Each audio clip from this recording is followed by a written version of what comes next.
Bom dia, professores, sejam todos muito bem-vindos. É um prazer reiniciar um ciclo de capacitação docente, agora do segundo semestre, em busca de melhorias, de desenvolvimento, de otimizar as capacidades dos nossos docentes. A gente tem esse encontro com temas que muitas vezes escolhidos por vocês, e esse de hoje, que é um dia muito especial, um tema muito especial de inteligência artificial, em como pode nos ajudar a ser professores, a contar, a fazer os itens, né, as questões de prova de forma adequada, como que a inteligência artificial pode nos ajudar. E não seria uma pessoa, não seria, teria uma pessoa melhor a não ser você, Matheus, para nos orientar. Matheus, que é o professor Matheus Proença, do NAVE, é um dos pilares do NAVE e faz parte da faculdade também.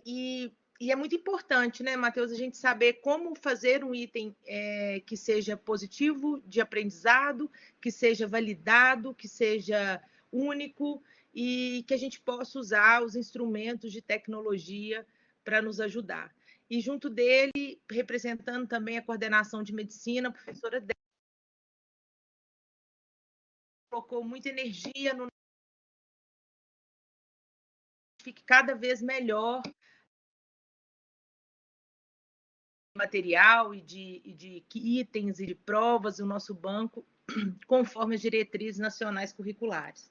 Professores, sejam todos bem-vindos, é um prazer estar aqui, nós vamos gravar e podemos disponibilizar depois no nosso ambiente virtual. E eu espero que vocês aproveitem, interagem, aproveitem muito o que o Matheus sabe e vai nos passar, e que depois sobre um tempinho para a gente fazer uma troca aí de dúvidas e de experiências. Sejam todos bem-vindos e ótimo sábado. Pois não, Matheus?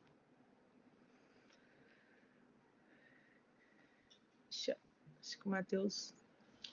Pessoal, Matheus? oi. Sim. Estão me ouvindo? Estamos.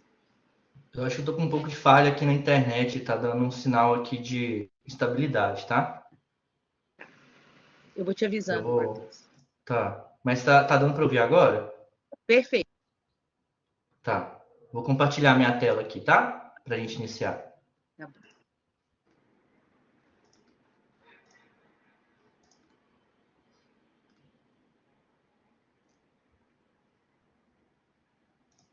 Apareceu aí para vocês? Perfeito. Tá. Então, Pode qualquer começar, fica à vontade. instabilidade, Maraíra, você me fala, tá? Por favor. Por favor. Tá. Pessoal, então, bom dia a todos. Maraíra, agradeço demais aí pela apresentação, né? Você falou que eu sou um dos pilares do NAVE, mas eu sou uma pecinha dentro do NAVE. Na verdade, o NAVE é um grande grupo que eu tenho uma honra muito grande de fazer parte. Eu entrei lá em 2020 e eu aprendi muita coisa lá. Eu aprendi realmente a como a gente construir os nossos itens. E com esse conhecimento, eu gosto de tentar ajudar os professores, né? Eu estou lá para avaliar os itens que vocês fazem, eu e outros colaboradores também, mas eu quero dar a mão para vocês e ajudar realmente a gente conseguir fazer uma boa avaliação. Bom, então hoje a gente vai falar um pouquinho sobre a taxonomia de Bloom, falar um pouco também de inteligência artificial e puxar tudo isso na formação, na construção dos nossos itens, tá? Bom, então, como toda aula e baseado bem no que a gente vai falar, hoje eu não posso deixar de começar a aula. Eu não posso deixar de começar a aula. Oi? Tenho, acho que algum som aberto aí. Vocês estão me ouvindo, gente? Então vamos continuar. Então a gente vai começar essa apresentação com os objetivos de aprendizagem. A gente vai falar muito sobre isso, né? Então, o que eu quero que a gente saia daqui sabendo ao final dessa aula? Compreender, né, a importância do processo avaliativo na mensuração das habilidades e competências requeridas para o nosso aluno. Compreender as boas práticas na elaboração dos itens e do instrumento avaliativo. Empregar a engenharia de construção de itens na elaboração do instrumento de avaliação. Compreender e utilizar a taxonomia de Bloom na construção de itens E ao final eu vou falar um pouquinho sobre como que a inteligência artificial ela pode nos ajudar, ser um auxílio aí na elaboração dos nossos itens, tá? Bom, então antes da gente começar, eu queria que vocês abrissem aí pelo QR Code ou acessassem aí pelo link do mente.com e digitassem esse código, né? Só para a gente entender o que vocês sabem sobre avaliação, o que vocês pensam sobre avaliação. Fiquem livres para colocar o que vier na cabeça. Não se preocupem, não vai sair nome de ninguém, é anônimo, né? Mas é interessante para a gente estabelecer ali o que a gente já sabe sobre avaliação. Eu vou só fechar aqui um pouquinho a tela para entrar aqui no Mente. Vocês estão vendo a página aí? Estamos. Isso. Ó, já começamos a receber as palavras. Isso mesmo. Mede a qualidade, gera evidência, orienta intervenção, divide quem sabe, quem não sabe, é obrigatório, é uma prova, capacita, feedback, sedimentação do saber, verifica aprendizado.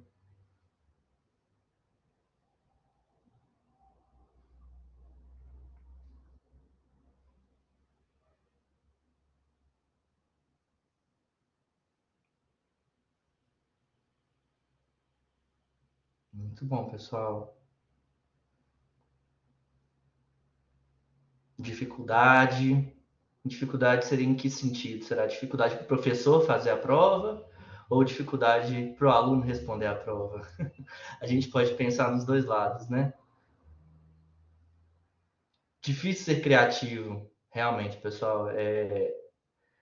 Esse é um desafio mesmo, né? A gente às vezes acha que o nosso estoque ali, né, de criatividade foi esgotado, né? Mas eu acho que as ferramentas que estão surgindo atualmente, principalmente as de inteligência artificial, elas têm vindo para nos auxiliar mesmo nessa questão. Eu vejo muitas vezes com falta de criatividade na construção, mas eu tenho utilizado a ferramenta para me dar um start, para colocar alguma coisa que ele faz para a gente, eu já começo a visualizar uma questão de prova.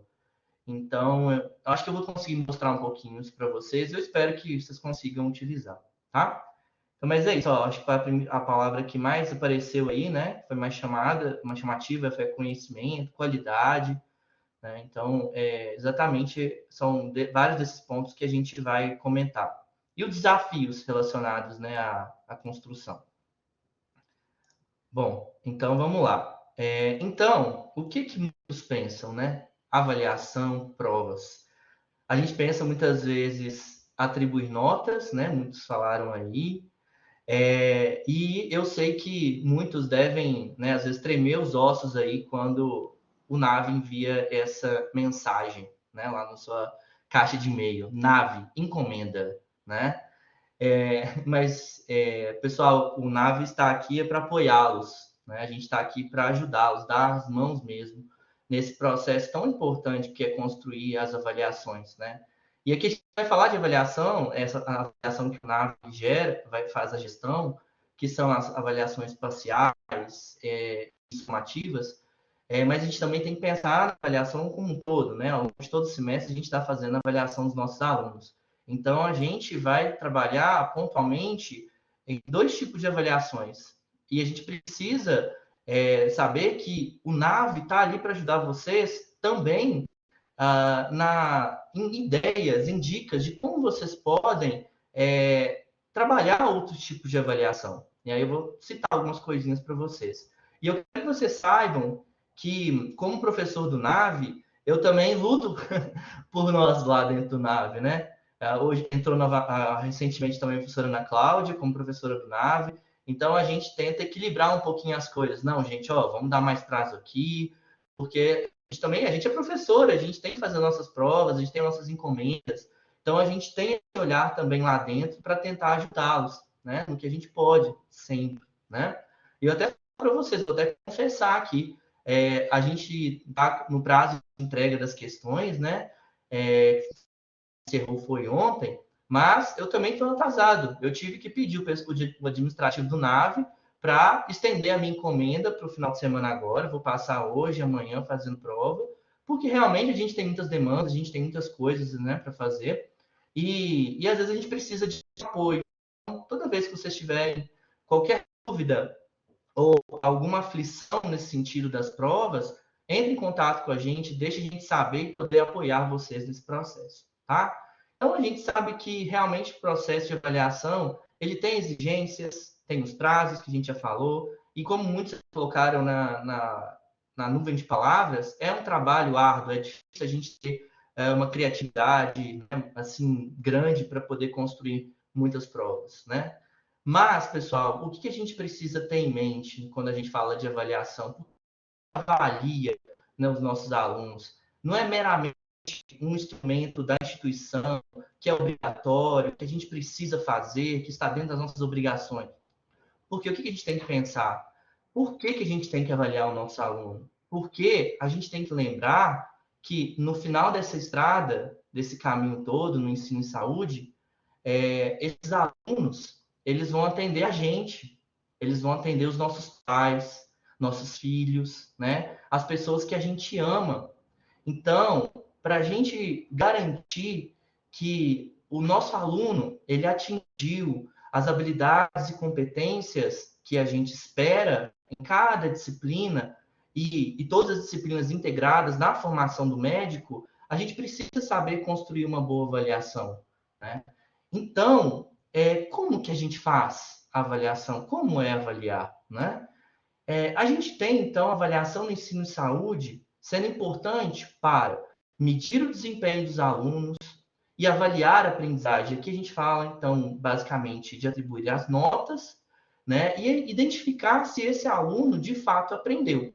Mas a gente vai observar que, para avaliar essa aprendizagem, a gente tem que construir realmente o nosso plano de avaliação de uma forma bem estruturada, né? Então, a avaliação na saúde tem como objetivos melhorar o aprendizado, e isso através do quê? Da identificação dos pontos fortes dos alunos, identificação das áreas de melhoria e adaptação de métodos de estudo. Como que a gente vê muitas vezes nossos alunos falando que eles não foram muito bem naquela primeira avaliação, eles vêm entrando em contato com os professores e falam, professor, o que eu posso melhorar aqui? O que você orienta? Né? Então, a gente observa que, às vezes, eles precisam de uma adaptação naquela metodologia de estudo. E como que o NAP também tem nos ajudado muito nisso. A gente vê que eles estão realmente de mãos conosco nesse objetivo, né? E muito importante também que a avaliação ela proporciona feedback aos alunos e que objetiva orientar sobre o progresso e o desempenho e o aprimoramento contínuo, né? O feedback em sala de aula que a gente faz logo após a avaliação, ele é um momento em que os alunos eles mais vão aprender, mais do que fazer a avaliação, eles vão aprender muito no feedback. Então a gente tem que assim realmente investir um tempo da aula, às vezes até a aula inteira. Eu pelo menos eu já separo a aula inteira, porque eu sei que os alunos vão perguntar, eles vão discutir, eles vão querer saber por que isso, por aqui era aquilo. Então, eu tento, assim, utilizar bastante esse tempo de uma forma construtiva mesmo, para ajudar os alunos a entender o porquê que eles erraram, e se eles não erraram, como que eles já estão bem naquele desenvolvimento, né, daquelas habilidades e competências. E eu acho que uma coisa muito importante, e que eu falo para os alunos durante os feedbacks das provas, é que eu falo com eles, gente, o feedback aqui também é para mim, como docente, né? Eu preciso saber como que eu estou indo dentro de sala. Será que eu estou sendo efetivo na hora de apresentar aqueles objetivos de aprendizagem, aquela matéria? Vocês estão captando? Eu estou conseguindo fazer vocês compreender aquilo que eu quero que vocês compreendam? Né? Então, permite avaliar a eficácia do meu ensino. E se não está legal, se eu vejo que, às vezes, o desempenho dos alunos naquelas habilidades e competências não foi interessante, eu tenho a possibilidade de adaptar e inovar o meu ensino, né, através de diversas metodologias ativas, principalmente, né? E, por fim, mas não menos importante, a avaliação ela vai nos dar subsídios para a gente identificar se o aluno está captando, está recebendo a competência clínica, garantindo a competência clínica. Né? Então, através das habilidades e conhecimentos essenciais, e que visa principalmente, como eu falei lá no final daquela estrada, a segurança do nosso paciente, a segurança da nossa família, pessoas que a gente tanto ama. Né? E a gente vê várias vezes, né, na imprensa notícias, casos, né, de médicos que cometeram erros grotescos, negligências, né, muitas vezes que eu acho que a gente, não sei se a gente consegue inibir isso na faculdade, mas eu acho que a gente tem um papel muito importante como professores, como docentes, nas avaliações, a tentar controlar um pouco isso, a gente conseguir elevar o nível para que aquele aluno que já tenha comportamentos diversos, um pouco complicados, ele entenda que a vida dele ali vai ser árdua. E se ele quiser chegar lá no final daquela estrada, ele vai ter que realmente estudar, ele vai ter que realmente se dedicar. Porque a gente está falando aqui da saúde, né? Que mexe com a vida.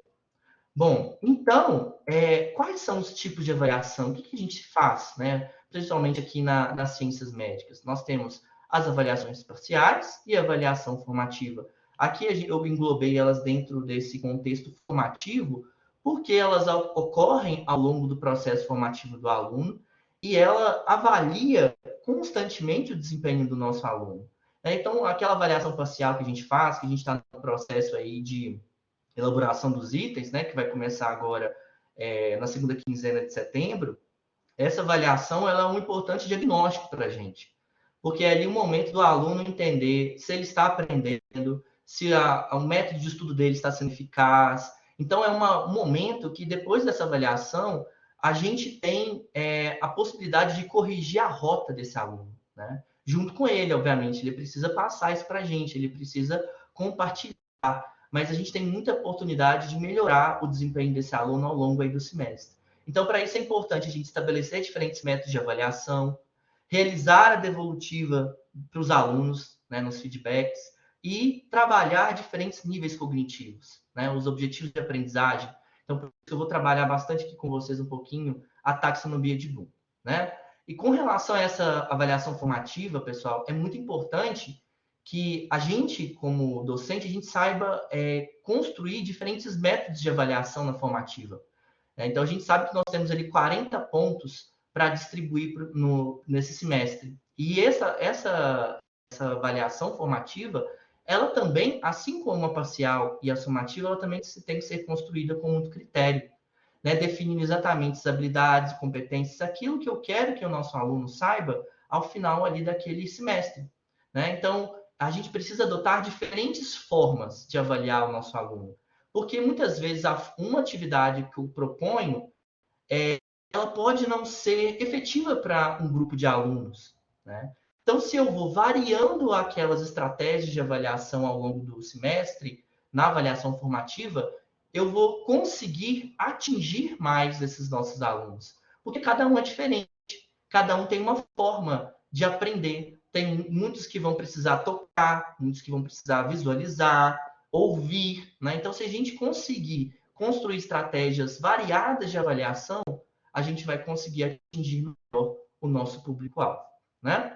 A avaliação somativa, ela ocorre ao final do semestre e tem como objetivo mensurar o desempenho do aluno na disciplina. Então, é aquela avaliação que a gente vai avaliar se realmente as habilidades e competências necessárias para ele avançar para o próximo semestre foram, de fato, aprendidas, né? Foram adquiridas pelos nossos alunos. Para isso, então, é necessário que a avaliação seja bem elaborada e contemple todo o conteúdo do semestre, né? Ele precisa, então, abrir lá na mente dele aquele conhecimento que ele gerou no início do semestre, né? E juntar com o que ele está vendo ali naquele momento, no final do semestre. gente tem que tentar fazer essa integração, porque ele vai precisar desses conhecimentos realmente nos próximos períodos, né? Eu sempre falo com meus alunos, eles reclamam, então, professor, mas o conteúdo todo, semestre todo, eu falei, pessoal, eu preciso saber se vocês estão preparados, por exemplo, para sair da citologia e histologia com os conhecimentos básicos para avançar para a histologia aplicada à medicina, que é quando a gente vai trabalhar os sistemas. Então, se eu não souber, se você consegue entender o que é o tecido o conjuntivo, muscular e nervoso, que a gente vai ver ao longo de todo o semestre, como que eu vou saber se vocês vão conseguir construir os órgãos, os sistemas, entender as suas funções? E da histologia, vocês têm os conhecimentos básicos para avançar para a patologia geral, para entender o patológico, tem que saber o normal. E eu falo com eles também das outras disciplinas. Eu falo, patologia geral, você precisa da histo, da bioquímica, da fisiologia, da imunologia, das diversas disciplinas que vão trabalhar de maneira próxima com a patologia. Então, a gente precisa realmente cobrar um conteúdo cumulativo ali naquela avaliação.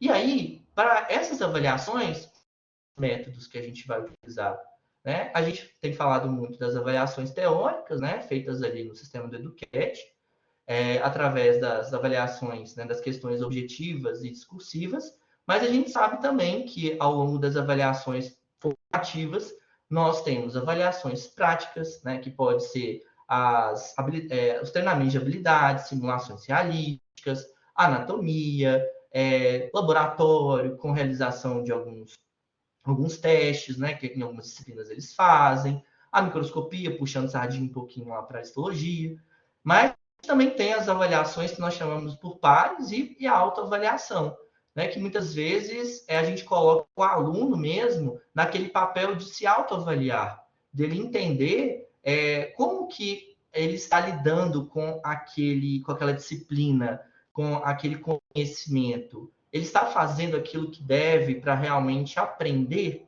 né? Então, esses são alguns métodos de avaliação, tá?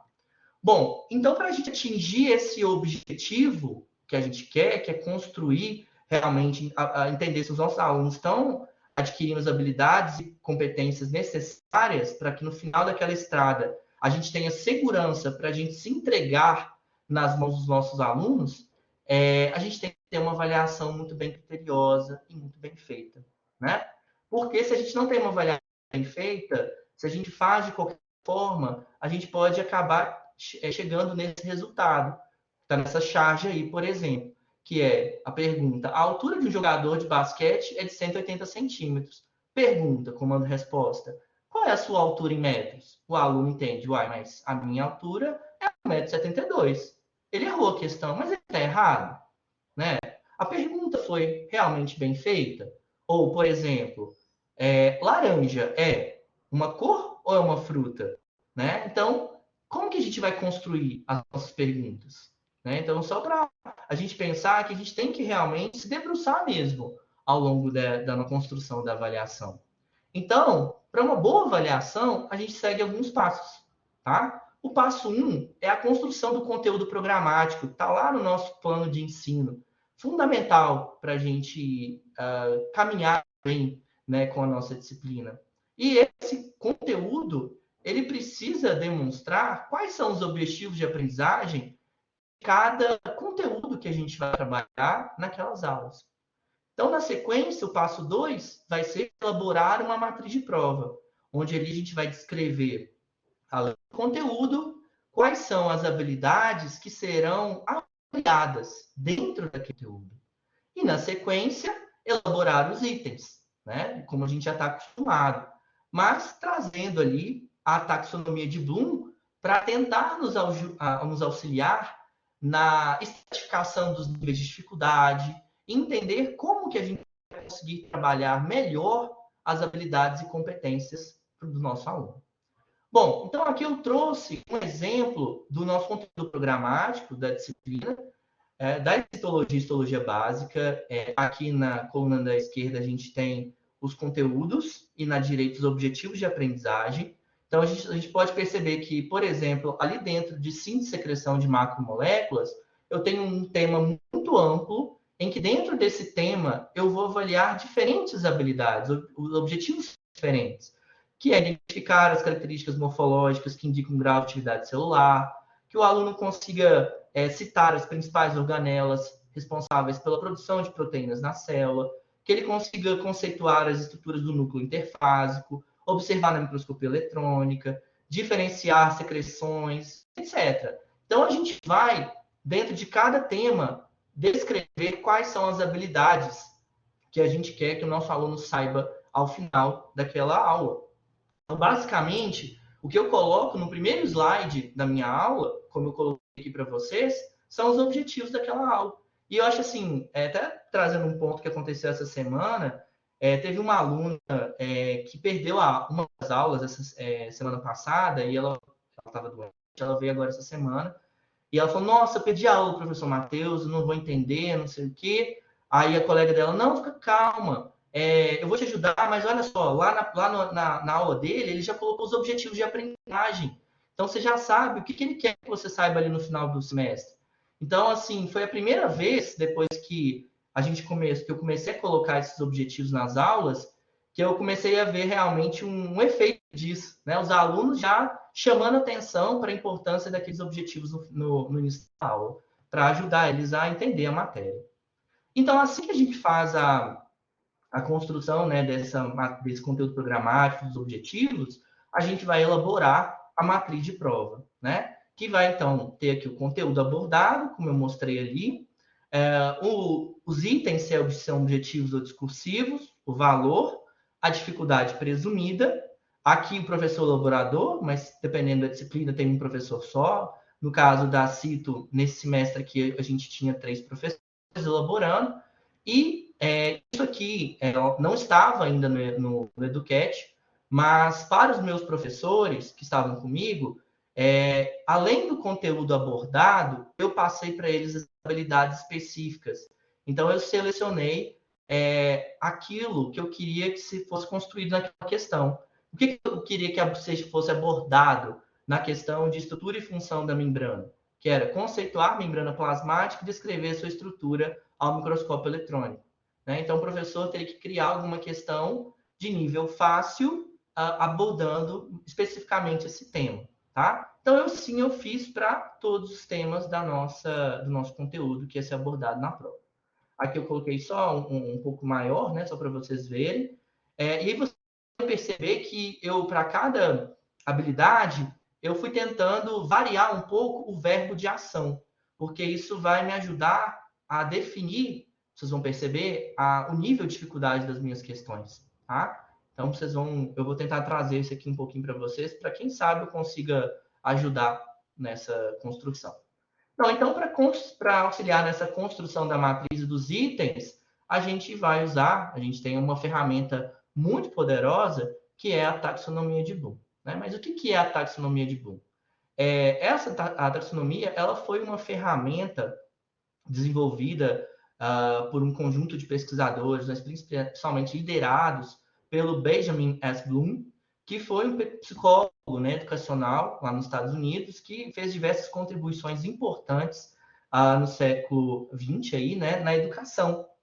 E lá ele definiu algumas principais linhas de atuação, né, na sua vida acadêmica, que foi a taxonomia dos objetivos educacionais, conhecida como a taxonomia de Bloom, o conceito de aprendizagem mestre, que eu vou falar um pouquinho para vocês, que é entender o nosso público-alvo e as estratégias de avaliação que a gente vai utilizar, compreender qual é o ambiente desse aluno, se aquelas metodologias que a gente utiliza, elas são adequadas para todos os alunos.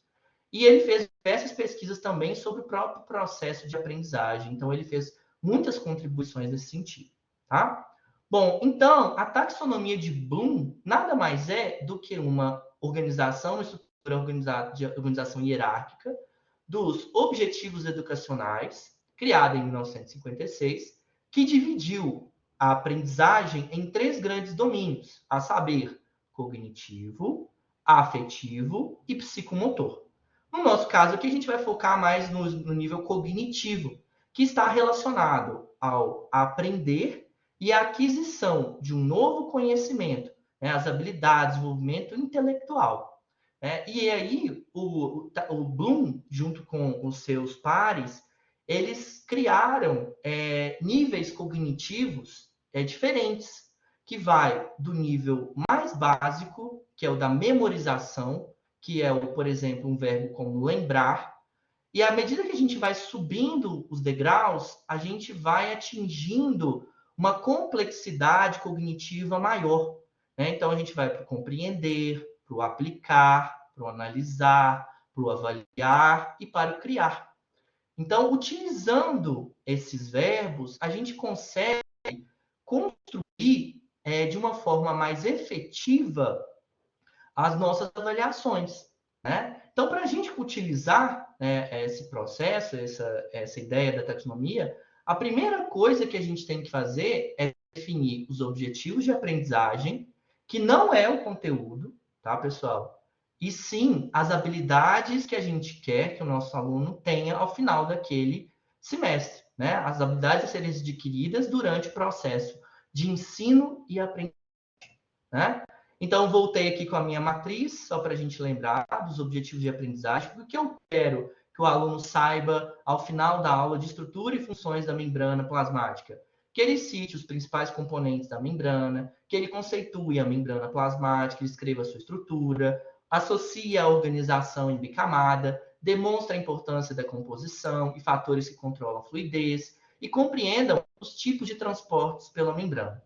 Então, a gente pode perceber que se a gente, na hora que a gente for construir nossas avaliações, nossas questões, a gente tiver isso mais estratificado, a gente vai conseguir saber exatamente o que o nosso aluno sabe ou não sabe. Porque se a gente falar, o nosso aluno sabe membrana plasmática, mas será mesmo que ele sabe? O que a gente cobrou de membrana plasmática? Será que ele sabe só citar os principais componentes? Ou será que ele tem dificuldade de associar isso com a fluidez da membrana? Então, para isso, a gente precisa estratificar, de fato, esses objetivos. E aí, utilizando a taxonomia e essas estratégias, a gente consegue definir melhor os níveis de dificuldade. Como? A gente sabe, para construir a nossa avaliação, a gente tem que construir 30% de itens com dificuldade fácil, fáceis, 40% médio e 30% de um nível mais elevado, difícil, Aquela questão desafiadora, que assim não é para a gente, não é uma pegadinha, não é uma questão que vai ser uma pegadinha, muita gente fala, mas é uma questão para que aquele aluno menos preparado, que se não se dedicou, que não fez um pouco para o seu desenvolvimento, ele não vai conseguir responder, ou ele vai ter muita dificuldade de responder. Então, mas de fato, essa questão aqui vai ser respondida pelo aluno que se dedicou. Se a gente então construir uma boa questão de nível difícil, que avalie os níveis mais elevados ali dessa estratificação da taxonomia de Bloom, a gente consegue realmente construir questões mais difíceis, E desafiar o nosso aluno, porque o nosso aluno, ele dá conta e ele precisa de desafio. O nosso cérebro, ele precisa de ser desafiado. Então, a gente não pode ficar só naquela média. A gente precisa realmente sair daquela zona mediana. A gente precisa desafiar o nosso aluno, E aí, eu trouxe aqui um pouco desses níveis, das dimensões do processo cognitivo, trazendo um pouco como vocês podem construir os itens de dificuldade fácil, médio e difícil. Bom, então, pensando nos itens de memorização, a gente pode tentar associá-los às questões de níveis fáceis, de dificuldade fácil. Então, a gente vai pensar no lembrar, basicamente. Então, quais são os conceitos, quais são os componentes da membrana plasmática? A membrana é formada por fosfolipídios, proteínas, carboidrato, glicocálix e colesterol. Beleza, o aluno sabe citar. Mas será que agora ele consegue pegar esse conhecimento gerado da citação e subir um pouco mais e elaborar como que aqueles fatores, aqueles constituintes, eles modulam a fluidez da membrana? Então, a gente já está puxando um domínio cognitivo ali um pouco maior. né, que vai do aplicar, do analisar. Então, a gente já pode subir um pouquinho mais aqui, aumentando os níveis de dificuldade para médio ou mais difícil, tá? E assim, professores, a gente tem uma dificuldade de fato em construir questões difíceis com essa dimensão muito acima aqui dessa pirâmide da taxonomia, que é o criar, principalmente, né? Numa questão objetiva, isso é difícil, mas a gente tem que lembrar que nós temos a questão discursiva, e ali a gente consegue também pedir o nosso aluno para extrapolar um pouquinho mais desses níveis cognitivos, né? Então, por exemplo, num determinado caso clínico, você pode pedir no comando resposta para o aluno ele criar uma estratégia terapêutica para aquele paciente do caso clínico, né? Você já pode pedir para, naquele caso clínico, ele saiba a doença, ele saiba reconhecer os componentes daquela doença e ele tem que criar uma terapêutica para aquele paciente, né? Então, é aí uma possibilidade para a gente conseguir atingir melhor esses níveis elevados, tá?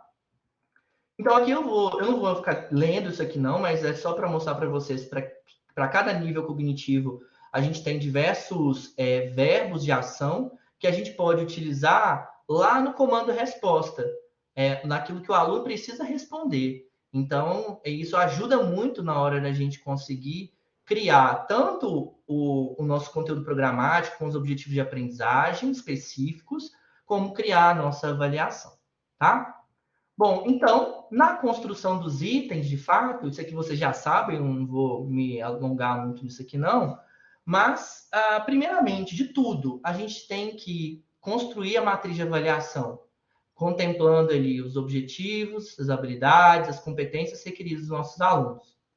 Construir uma avaliação diversificada, né, que realmente aborde vários estudos ali ao longo daquele semestre, utilizando a taxonomia de Bloom, como essa estratégia que eu falei com vocês, e cobrar os conteúdos realmente que a gente trabalhou em sala, né? Bom, então, disciplinas que tem muitos professores, é muito importante a gente conversar entre os professores e identificar aquilo que foi conversado de fato, para a gente não ter problemas com os alunos depois, né?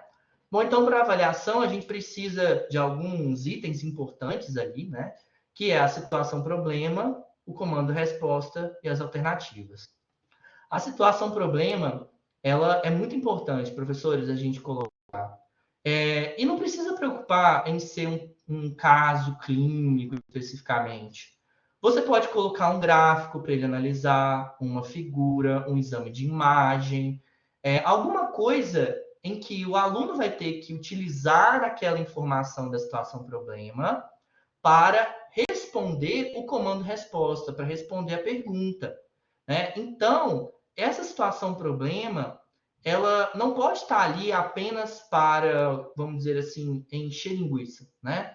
Ela precisa ser, de fato, importante para o aluno responder, né? Então, ela tem que ser relevante, ela tem que ser necessária. Então, se por acaso você viu lá, isso aqui não vai ser muito necessário, e você está correndo ali, não vai conseguir construir uma nova situação problema, então coloque algo bem mais simples, para que o aluno não perca muito tempo lendo aquela informação, sendo que ela não vai ser necessária. Né? Assim, lembra que a prova, de maneira geral, ela tem em torno de 21, 15, depende do curso, né? Não necessariamente a gente precisa que todas as questões tenham casos clínicos, mas a gente pode variar. Caso clínico, uma imagem, um gráfico, alguma coisa que vai ser importante para o aluno responder aquela questão. E o comando resposta, portanto, ele vai ser aquela pergunta em que a gente quer que o aluno interprete a situação e responda as alternativas, né? Responda a pergunta. Então, ela tem que ser simples, ela não pode ser uma pergunta muito longa. Ela tem que ser apenas aquilo que eu preciso que o aluno saiba para responder. Né? Então, é o comando. Ó, é isso, você vai fazer isso, tá? E aí a gente pede, né, para que nesse comando resposta a gente evite a construção de questões que sejam de exceto, incorreto. A gente tem que reforçar o positivo, o ponto positivo da questão. Né? Muitas vezes, quando a gente constrói uma questão de incorreto, a gente não sabe realmente se o aluno sabe o que é o correto, né? Porque muitas vezes o que eu já vi nos feedbacks com os alunos é que eles falam isso. Eles acertam aquela questão quando vem com tipo incorreto por exclusão, né? Ah, professor, mas esse aqui eu tinha certeza que não é, esse aqui não poderia ser, então eu excluí essa e escolhi essa daqui, né? Porque realmente normalmente ela não mede, a gente tem que saber o que o aluno precisa realmente identificar daquele tema, o ponto que é o positivo, não o negativo, né? Senão isso acaba, inclusive, embaralhando a cabeça do aluno. Se a gente tem que fazer uma alteração cognitiva para a gente, peraí, deixa eu mudar a chave aqui, a questão é incorreta. Então agora eu tenho que pensar de uma outra forma, né? Então isso acaba tirando o aluno daquele momento que ele está de concentração para ele pensar de uma outra forma, tá? Então por isso que a gente não indica muito a utilização de questões incorretas, tá? As alternativas, então, são em 4 alternativas.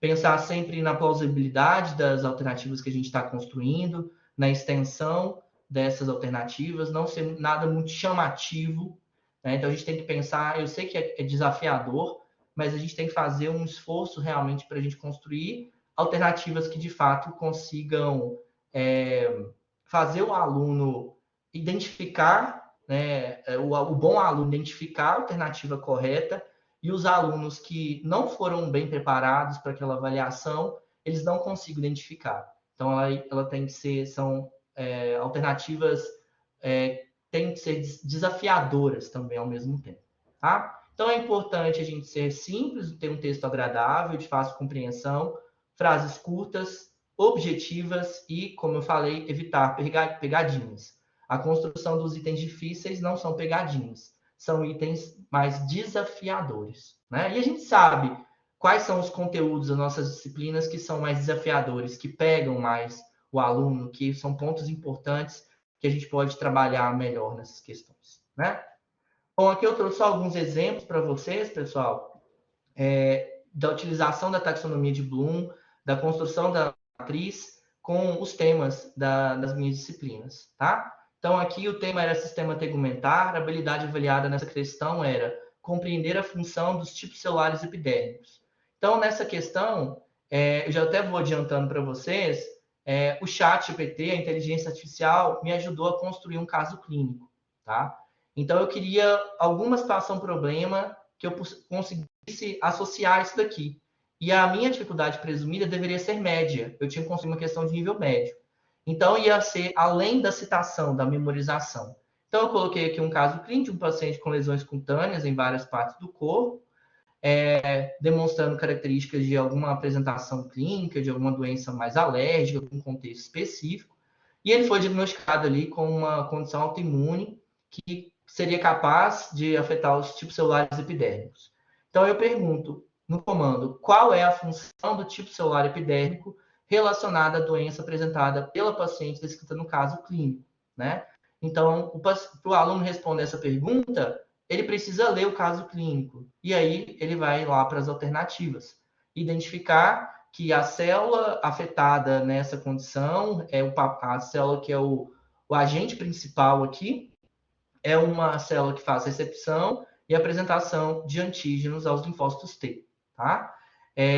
Então, essa questão, depois que ela foi aplicada, ela teve realmente uma dificuldade média, né? Então, aqui o aluno ele tinha que saber os tipos celulares, mas não só isso, ele tinha que saber reconhecer esse tipo celular dentro de um caso clínico e associado com as suas funções, tá? Então, foi um item que teve uma boa discriminação, ou seja, discriminou os alunos que sabiam dos que não sabiam e teve uma classificação pedagógica adequada. Esse daqui é um outro exemplo também, já no sistema circulatório. Aqui a habilidade avaliada era diferenciar artérias de veias, relacionando com as necessidades funcionais. E aqui eu construí também um caso, e eu vou te falar, eu falo que a inteligência artificial também nos ajuda a construir isso. Eu vou mostrar para vocês um exemplo que eu construí recentemente para essa palestra aqui para vocês. Aqui eu peguei um caso em que eu pedi um patologista que estava lendo uma lâmina e ele pediu para os alunos, os estagiários de medicina dele, fazer a leitura dessa lâmina. E era um paciente com aterosclerose. E aí, o aluno 1 indicou que a alteração estava em determinado tipo de vaso, o 2, o 3 e o 4. E aí eu pergunto, a partir das descrições apresentadas, podemos afirmar que o estagiário que descreveu corretamente a lâmina do paciente foi, né? Então, qual é o aluno que acertou? Tá vendo? Então, aqui é mais do que a citação, né? O aluno precisa saber reconhecer o que é uma artéria de médio calibre, pequeno, uma veia fibrosa, o que é túnica média, o que é túnica íntima, e lembrar da aula que a gente trabalhou a aterosclerose. Onde que afetava aquilo ali? Então, a gente tem uma questão de nível médio, presumida, que de fato foi médio, teve uma boa discriminação e foi adequado na classificação pedagógica. Agora, nem tudo são flores, né? Então, eu trouxe aqui uma que não deu certo.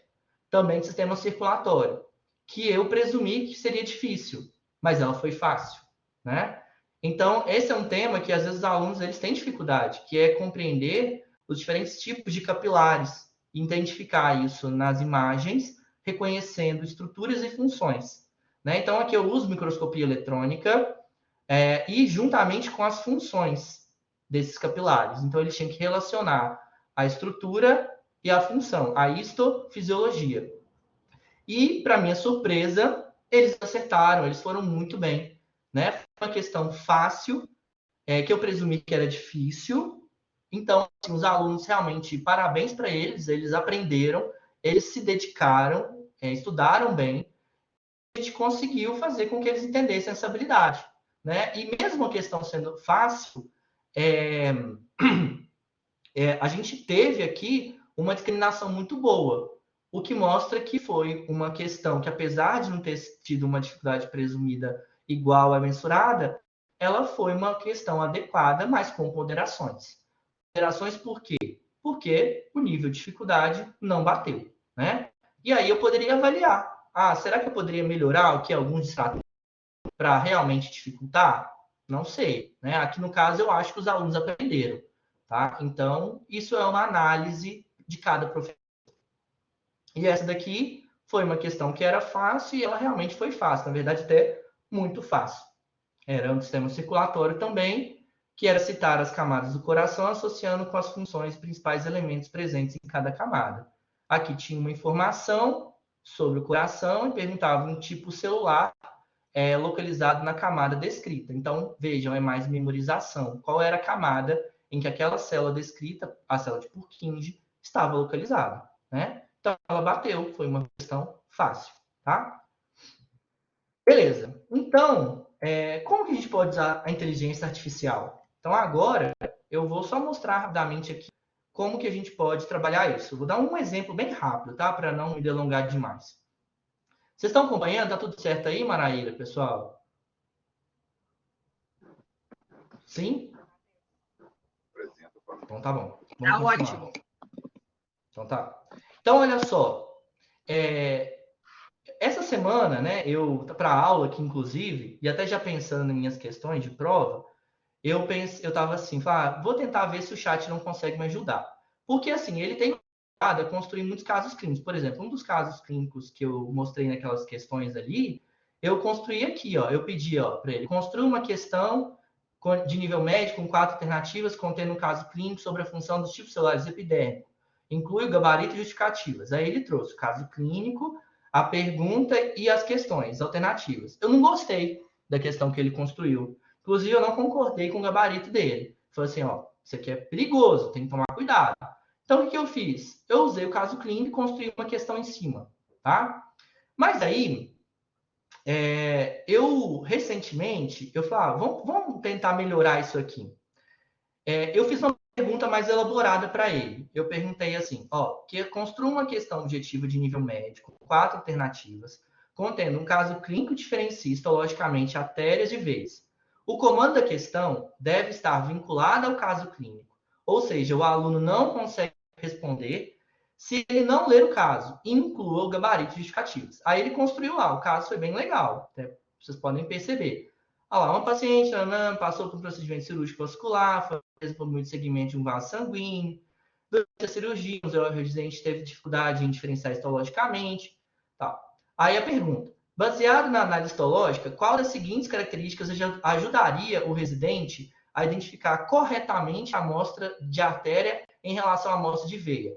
Aí a gente pode perceber, olha, ele construiu a questão, o caso clínico, a pergunta e as alternativas. Mas vejam, a pergunta não está contextualizada à situação problema. O aluno não precisaria ler o caso, ele só bastaria ele ler ali a pergunta. Aí o que eu fiz? Né? Eu achei super bacana isso, fiquei bem impressionado. Eu falei, ok, ótimo, ótimo caso. No entanto, o caso clínico não está contextualizado com a pergunta. Se você retirar o caso clínico, ainda assim o aluno consegue responder. Consegue melhorar nesse ponto? Olha o que ele fez. Certamente, vão melhorar a contextualização entre o caso clínico e a pergunta. Aí ele construiu um outro caso. Tá? Olha lá, caso clínico. A paciente tal. Aí, baseado na descrição histológica fornecida, qual das lâminas corresponde à artéria? Gente, olha que incrível. Agora o aluno, ele precisa do caso. Ele não vai conseguir responder sem o caso clínico, né? Então, ele colocou lá, né, as alternativas, o gabarito, a justificativa, e aí eu falei, ficou muito bom. E aí ele me agradeceu, tá? Então, esse é um dos exemplos que a gente pode utilizar para ajudar na nossa construção, né, do caso clínico. Beleza? Outra coisa que ele ajudou é na construção das habilidades. Por exemplo, deixa eu pegar aqui, os objetivos de aprendizagem da membrana plasmática. Então, por exemplo, eu pedi para ele, eu tinha feito isso de maneira manual, né? Aquilo que eu mostrei para vocês. Mas depois, vários professores da faculdade estavam já indicando que o chat poderia ajudar na construção dos objetivos. Então, a gente usou isso. Eu fui testar. Então, eu pedi, olha, construa um objetivo de aprendizagem utilizando a taxonomia de Bloom para o grande tema degeneração e hialina da disciplina de patologia geral para os alunos do terceiro período do curso de medicina. Gente, olha isso aqui que ele construiu. Ele estratificou os objetivos de acordo com cada nível da taxonomia de Bloom, do conhecimento, compreensão, aplicação, análise, síntese, avaliação. Então, assim, é uma ferramenta muito poderosa para a gente, para facilitar o nosso trabalho. E o que a gente vai ter que fazer aqui? Olhar, avaliar se de fato o que ele colocou relaciona-se com a nossa disciplina, né? Realmente a gente pode utilizar, tá? Então, acho que seria... Desculpa, a gente bateu a porta aqui. Então, acho que seria basicamente isso. Então, para finalizar essa parte, pessoal, eu queria deixar aqui um slidezinho, né? Só para mostrar que o nosso aluno ele precisa de ser desafiado, mas a gente precisa dar as condições necessárias para ele. Né? Então, não vai ser a mesma metodologia, o mesmo teste que vai ser adequado para todo mundo. Né? Por isso que a gente precisa avaliar muito bem o nosso público e, ao longo das avaliações formativas, principalmente, a gente saber utilizar estratégias de avaliação. Então, eu finalizo, né, com algumas frases do Bloom, que ele colocou aí alguns pontos importantes que eu achei interessante. Né? Ele fala ali na primeira. Então, após 40 anos de investigação intensiva sobre aprendizagem escolar nos Estados Unidos, bem como no exterior, a minha conclusão é o que qualquer pessoa do mundo pode aprender, quase todas as pessoas podem aprender se forem fornecidas condições de aprendizagem adequadas. Né? E a gente sabe que o nosso público atualmente ele é muito diverso, né? A inclusão está aí, os alunos estão vindo com diferentes capacidades e a gente precisa lançar mão de diferentes estratégias para a gente conseguir fazer o nosso aluno, de fato, aprender. Né? E uma outra frase que eu acho que me marcou muito é essa aí. Ó. A curva normal é uma distribuição mais apropriada ao acaso e a efeitos aleatórios. A educação é uma atividade com propósito. Portanto, se a gente for eficaz no nosso papel, a gente está meramente dentro dessa distribuição normal. E, na verdade, uma curva normal dentro do contexto educacional é mais uma evidência da nossa incapacidade de ensinar. Então, eu acho que a gente precisa construir realmente um pensamento em que o nosso papel na educação ele é fundamental, né? A gente vê muitas a inteligência artificial chegando, mas quando a gente vai vendo, né, os estudos que foram construídos no passado, a gente vai ver que a gente é muito importante ainda para os alunos, né? A gente não vai ser substituído. Nosso papel é muito de direcionamento, de exemplo mesmo para os nossos alunos. Então a gente precisa lançar mão dessas ferramentas para ajudar de fato os nossos alunos a atingirem as habilidades e competências necessárias, tá? Bom, é isso. Eu queria agradecer a todo mundo aí pela paciência aí nessa aula. Desculpe se eu me delonguei demais, mas na hora da construção dessa aula eu fiquei muito empolgado, então eu acho que é um tema que me desperta muita atenção e eu gosto demais, é muito caro para mim. E eu fico à disposição de todo mundo aí, que se quiser me mandar um e-mail, os professores, com dica, com perguntas, com alguma coisa que eu possa ajudar. Eu, o Nave, nós estamos aí à disposição de vocês, das mãos mesmo. Não é punir ninguém, não trazer mais complicação, mas é de fato ajudá-los a atingir o objetivo básico nosso da educação, né? Que é ensinar, tá bom? Obrigado, pessoal. Matheus, muito obrigada. Foi maravilhoso você abrir isso para a gente, abrir essa ideia de facilitar. Tá ouvindo? Acho que está instável sua internet. Agora sim, minha internet está muito instável, gente. Eu vou desligar só minha câmera desculpa. aqui, tá? Rapidinho. Pois não. É a minha internet que está instável. Oi, foi pode falar, intensa, a gente teve mais de 100 professores, muitos elogios aqui no chat, muito. E realmente você é muito querida e excelente profissional. Pois não, Débora? Quer acrescentar alguma coisa? A primeira é parabenizar o Matheus, assim, não menos do que a gente esperava vindo dele, que ele vem de uma longa jornada na avaliação, e acho que a grande evolução dele é que ele sempre está muito aberto para as inovações, para se desenvolver, tudo que a gente propõe para ele, ele fala, vamos testar, vamos ver se dá certo e vamos melhorar. E é por isso que ele está nesse ponto de qualidade da avaliação da própria aula dele, da própria performance dele enquanto professor, né? Umas considerações que eu queria fazer, primeiro um comentário do professor Alexandre Braga.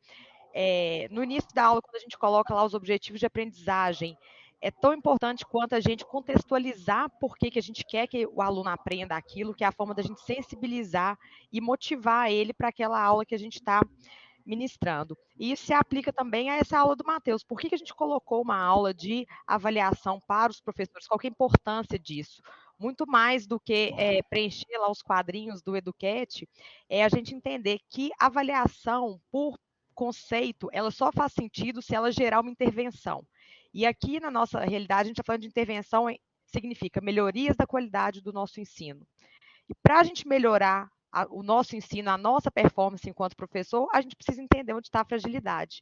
Então, ponto-chave, na hora que a gente busca essa resposta, e como tudo na vida, não é a resposta que a gente obtém, é como a gente faz essa pergunta. Como a gente faz essa pergunta para o aluno, para testar se ele de fato aprendeu, adquiriu aquela competência que a gente tinha a intenção de ensinar.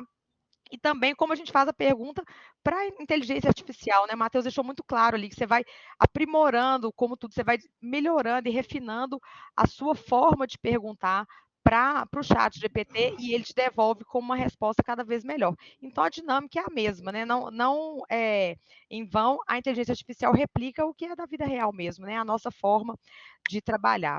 Então eu acho que o grande ponto é os professores entenderem que quando a gente faz uma avaliação, a gente está testando o aluno como reflexo da nossa performance enquanto professor. Então, o desempenho dele nessa avaliação é um espelho da nossa sala de aula. E isso tem trazido para a gente, enquanto estrutura de curso, enquanto gestão de curso, muitas possibilidades de melhoria, de intervenção, de adequação. Então, acho que a grande mensagem que fica aqui é: olhem para a avaliação como uma ferramenta muito poderosa para o seu desenvolvimento enquanto professor, para a sua capacitação, para a sua melhoria. A gente entra aqui com a intenção de fazer uma carreira docente, mas não faz sentido a gente permanecer igual. E quando a gente faz a mesma prova, que é uma coisa que era cultural, não só aqui, mas em todas as instituições, replicar as avaliações, fazer tudo sempre do mesmo jeito, a gente vai ficar sempre no mesmo lugar. A gente só vai subir, só vai melhorar, subir essa escada da excelência, da qualidade do ensino, se a gente sair do lugar. E para isso a gente precisa, então, se desenvolver e ter como referência a nossa performance em sala de aula. Queria agradecer muito a disponibilidade de todos esses professores no sábado de manhã, já começamos o semestre aqui agitado, então essa aula vai ficar gravada. E se alguém ainda tiver alguma pergunta que queira resolver agora, acho que a gente pode deixar o microfone aberto um pouquinho ou mandar por e-mail para o Matheus. Muito obrigado, Matheus Maraíra. Débora, só para complementar, eu acho importante até falar para os professores que o NAVE está aberto também para auxiliá-los nas avaliações formativas também, tá? Se a gente puder ajudar vocês a traçar uma estratégia de avaliar pelo Educat, a gente consegue ajudá-los realmente a melhorar o desempenho dessas avaliações, né? Porque a gente consegue colocar a mesma avaliação para todos os alunos e isso aí elimina a variabilidade dos instrumentos, né? Então, isso já tem sido feito, as disciplinas de práticas, né, como a CITO, a IS, patologia geral, patologia médica, parasitologia, já estão utilizando o NAVE para avaliações práticas que envolvam imagens, que estão dentro das formativas, né? Então, se vocês acharem que o NAVE pode auxiliá-los nessa demanda, entre em contato com a gente que a gente vai avaliar uma forma de poder ajudá-los. E aprimorar, né, Matheus? O importante é isso. Vocês nos ajudam a aprimorar nossas ideias, melhorar nosso desenvolvimento e, principalmente, ter uma responsabilidade compartilhada nas avaliações. Então, é muito importante. Eu falo pela integração curricular, que sem o NAVE a gente não teria esse crescimento tão célere dos últimos anos. Muito obrigada. Exatamente. Alguma pergunta, professores? Alguma demanda? Então é isso. Agradeço a todos os elogios, viu, pessoal, aí no chat. Muito feliz em ver as mensagens de vocês. Muitos mesmo, viu, Matheus? Você é um querido. Um abraço para todos. Tenham um bom fim de semana. Se hidratem, né? Porque vem uma frente quente aí, seca, nos próximos dias. Até segunda-feira e obrigada por fazerem parte, mais uma vez, do nosso ciclo de capacitação docente. Em nome do professor George, nosso coordenador, eu também agradeço a presença de todo mundo. Matheus, você brilhou, Débora também, e bom descanso para todo mundo. Obrigada, viu? Augusto, entre em contato com a gente ajuda você, tá? A gente pode